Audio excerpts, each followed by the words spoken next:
Okay everyone, so we have another video from Swagkage, and this one should be very interesting. This one talking about Minato versus Pain.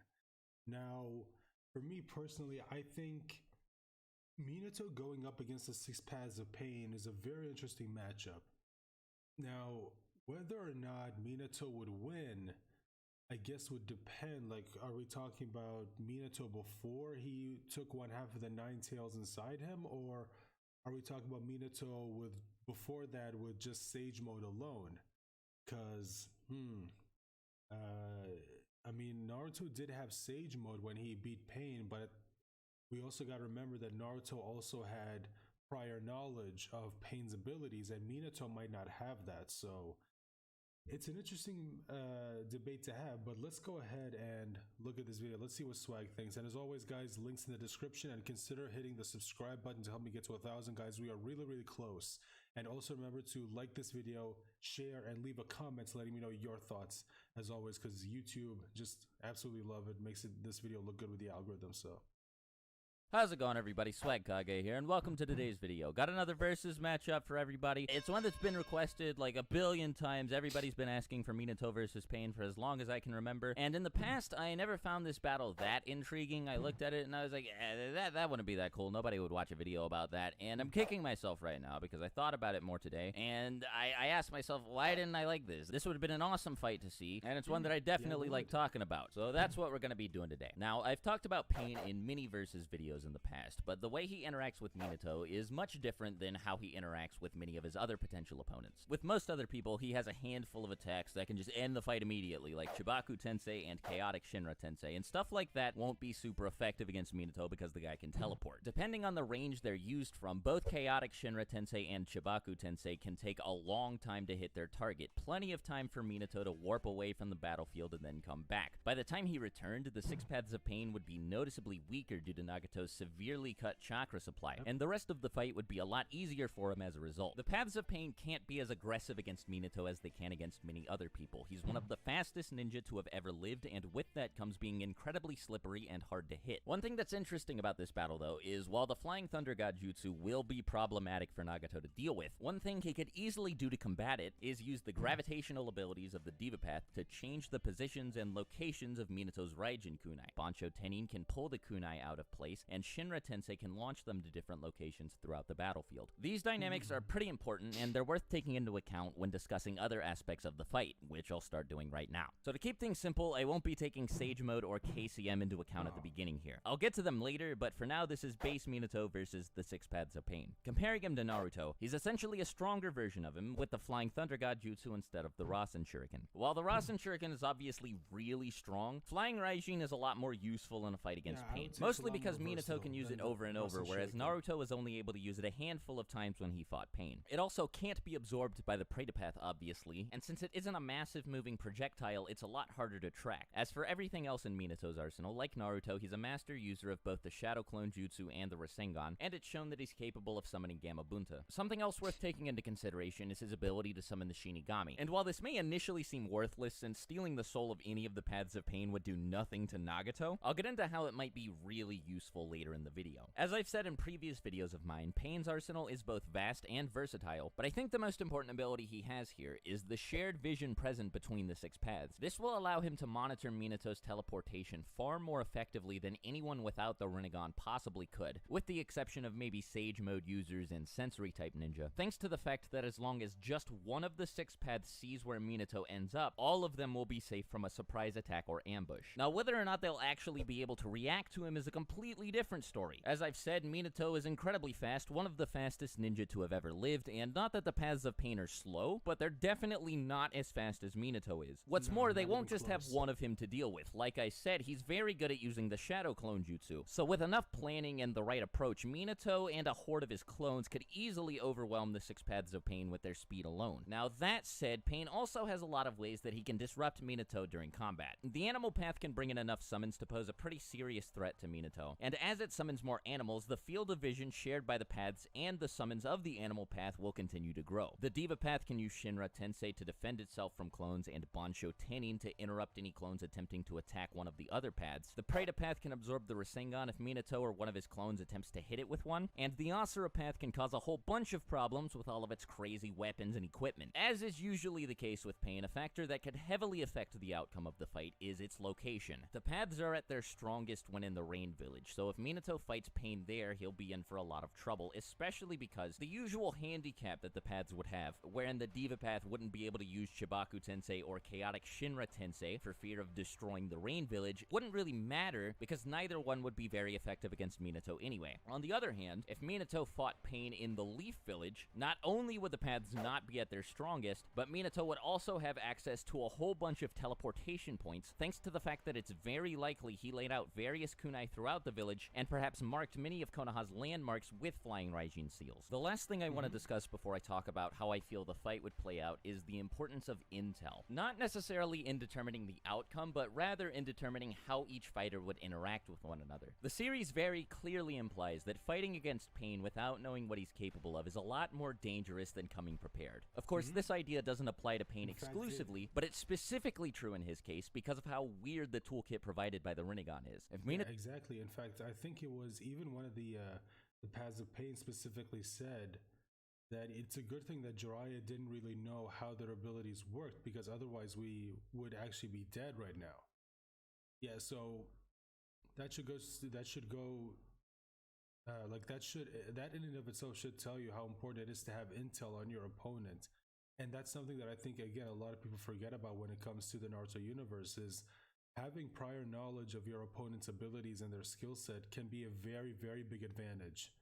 Minato goes into the fight blind, he's gonna have a really hard time trying to figure out what's going on, just like Jiraiya did. Even when taking into consideration how smart he is, the Rinnegan's powers are numerous and bizarre, so it's inevitable that he's gonna get caught off guard a handful of times before he finally gets a grasp on what Pain can do. On the other hand, whether Nagato comes prepared or not is also pretty important. It won't make as much of a difference as the intel Minato may or may not have, but it'd still be a pretty major factor. If Nagato goes in blind, he will without a doubt be caught off guard by Minato's ability to teleport, and at least one or two of the paths may go down as a result. If he knows what to expect, however, all he'd have to do is get an idea of how fast Minato is before he'd be able to use the shared vision of the Paths of Pain to create a pretty solid, coordinated defense against any of his opponent's attempts to blitz him through teleportation. Now, realistically, it's pretty hard to think of a scenario where both of them end up fighting one another, because there's only like a brief 1 year-ish window where Nagato is crippled and currently using the 6 Paths of Pain, and Minato is also still alive. Now, if they were to fight somewhere within this time period, neither of them would really know anything about the other. Pain might have some surface level knowledge of Minato's abilities thanks to some tips from Obito, but I find that unlikely because for Minato to be alive, he and Obito could not have fought yet, and it'd be a bit hard for Obito to sell the whole Madara shtick if he went to Pain and said, yeah, I know what Minato can do, he used to be my teacher. Now, of course, he could say something along the lines of, oh, he's Konoha's famed Yellow Flash, everybody knows he can teleport, be careful if you fight him, but I can't see any reason for him to bring that up unless he knew that Nagato would end up fighting Minato at some point. Another thing I should mention is if they did fight in this time frame, it'd probably be a lot easier for Minato because Nagato probably wouldn't be as experienced with controlling the paths using the Rinnegan. But for the sake of fairness, I'll just say that doesn't apply. This is Prime Minato versus Prime 6 Paths of Pain. Nagato is just as skilled at controlling them as he was against Jiraiya and the rest of the Leaf Village, and Minato is at his most powerful. So if this fight did end up going down, and it took place in the time frame that I specified, it would be either A, in the Rain Village, because Minato was given some reason to travel there, perhaps to investigate. I mean, I don't think it's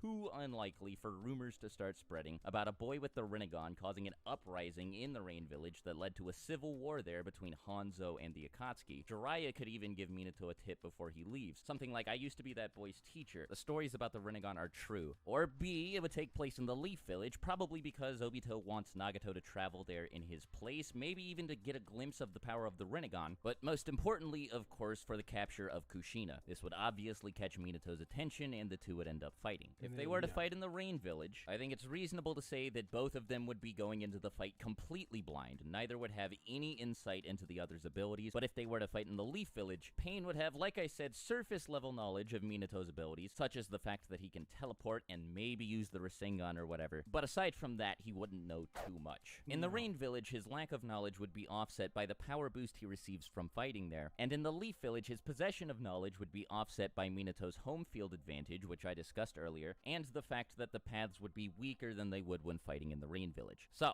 now that we've finally laid everything out, let's get into talking about how the fight would go down. The beginning would be pretty crazy, to say the very least. The two would be playing 4D chess against each other, trying to figure out what their opponent is capable of and how they can exploit any weaknesses that show themselves. However, in both locations, Minato would be able to gather information much more effectively than Pain could, thanks to the hit-and-run tactics he'd be able to make use of with teleportation. In the Leaf Village, he'd have access to far too many vantage points for Pain to be able to consistently cut him off. And in the Rain Village, he'd at least initially have the element of surprise provided by the fact that Pain has no idea who he's fighting against. And though this may be a bold claim, I honestly think that this alone will be enough to win Minato the fight. Even though it may take a while, he will eventually see everything the paths can dish out. And when that happens, he basically wins. Once Pain loses the element of surprise, there's practically nothing he can do that Minato can't react to, especially when considering his ability to use shadow clones. The Naraka path, which can repair the damage sustained by the other 5 paths of Pain,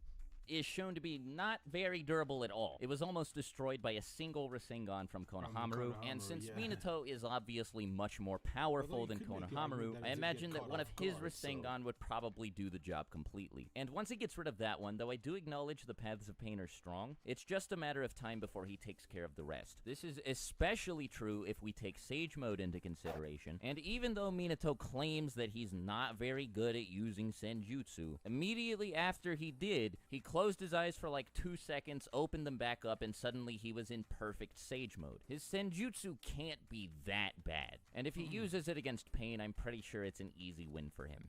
See, I think this is like something that a lot of people do point out as being a bit of a problem, which is, like, if you had Sage Mode all this time, why didn't you use it against Obito? And it's like, yeah, I mean, when you think about it, it is kind of stupid. And I know some people might try to make the excuse of, I mean, he said he wasn't good at using Sage Mode, but at the same time, it's like, how true can that be? I mean, you can't say you're not good at using Sage Mode when you become a perfect Sage. It's like your actions and your words don't really match up. You can't say you're not good at using Sage Mode when you're a perfect Sage. I'm sorry. And it's like he said, all you had to do was close his eyes and for like 2 seconds, and then boom, he's in Sage Mode. It's like, no, I'm sorry, dude, you're lying at that point. Yeah, this was something that I think Kishimoto just didn't really think of. I don't think he realized the implications of giving Minato Sage Mode and how it would cause people to ask questions of, wait, if he has Sage Mode, why didn't he use it against Obito? Like, he would have killed him easy if he was using Sage Mode, but whatever. One thing I briefly mentioned earlier, and I'm not sure if it's relevant, is Minato's ability to summon the Shinigami. Now, this might not have any effect on the fight whatsoever, but I wanted to bring it up, because I think the way it could be used in this fight is pretty interesting. When Hiruzen fought Orochimaru, he had Shadow Clone summon the Shinigami to seal the souls of the reincarnated first and second Hokage. Now, Minato couldn't do this to the 6 Paths of Pain, because they're not Edo Tensei. They don't have a soul for the Reaper to steal, they're just corpses that Nagato transmits chakra through. But it may be possible, although it isn't likely, for Minato to sever the connection between Nagato and the paths with the Reaper, and even if he can't do that, he'll definitely discover that the Paths of Pain don't have a soul to steal, and from that he may be able to extrapolate that they're being controlled by an outside force. I won't talk about KCM since 1, I'm pretty sure the outcome is fairly obvious, and 2, using Edo Minato against the Paths of Pain isn't fair. I think it'd be more fair to pit him up against Edo Nagato, and that's a much tougher fight to decide, so if you guys want me to talk about it, I may make a video about it in the future. For now, that should be all though, so as always, thank you guys for watching the video all the way to the end. If you have any suggestions or you want to leave your thoughts on the video, make sure to do that in the comments below. Make sure you have a great rest of the day, and until my next video, I'll talk to you later. SwagKage out. Bye. I think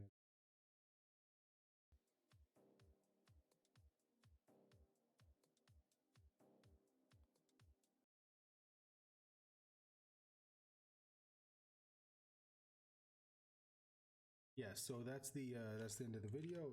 I don't know why that took a while to get to the outro, but whatever. Anyway, I mean, look, I don't really see anything wrong with what it is that he said. You know, like I said, a fight between the two is very, very interesting, and he did bring up a lot of good points. Like, for example, do do they actually have prior knowledge on the other's abilities? Like, would Pain even know about Minato's abilities to perform Flying Raijin? Would he be able to devise a strategy against it? And would Minato have prior knowledge of how Pain's abilities work?